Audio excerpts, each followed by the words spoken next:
ดิดครับมาเฮาสิมาจีกับจีท่าไข่พี่น้องอันดับแรกเฮาก็ติดไข่ก่อนกุ๊บไข่ก่อนเนาะตีไข่ก่อนตีไข่แล้วพี่น้องตีไข่แล้วเกลือลงเกลือลงเพื่อเพิ่มความนัวเนาะเพิ่มความนัวตีให้แตกเล็กน้อย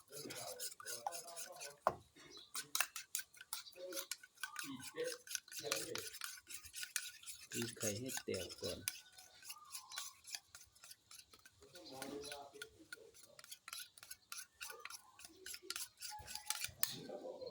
มาตามมาไป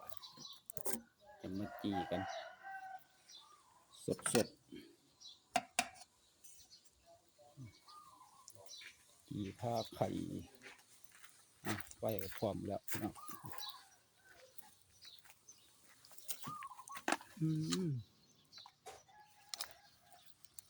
กำลังเป็นฐานพอดีเลย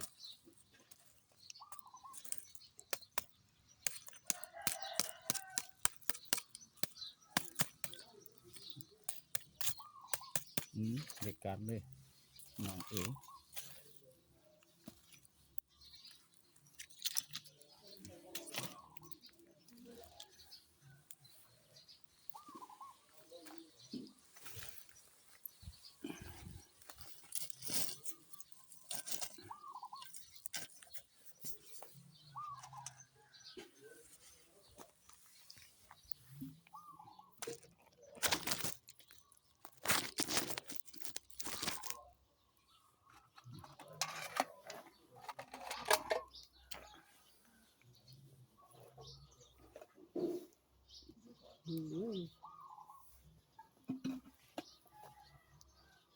ปั่นคุกกี้ไงก่อน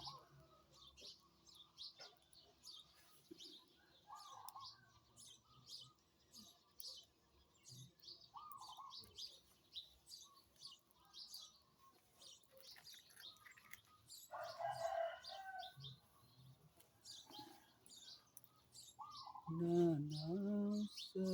จากไปแล้วเมื่อไรเจ้าจะมาทิ้งที่คอยตั้งเธอเจ้าลืมผมมาเจ้าลืมสัญญาปีนี้บ่มีเจ้ามานั่งเฝ้ากองไฟคือเก่าไปใส่หม้อกันละเจ้าคือบ่เห็นเงาเจ้ามาน้องมาเด้อมากินจี้เขาถ้าใครน้ำกันคือเก่าปั้นบักไงเป็นตัวเสียบใส่ไข่มือเดียวก็พอเนาะโอ้ยเดี๋ยวรอสักครู่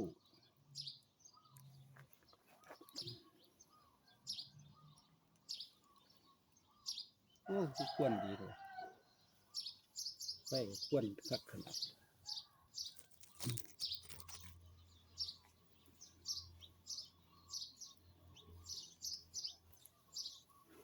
จัง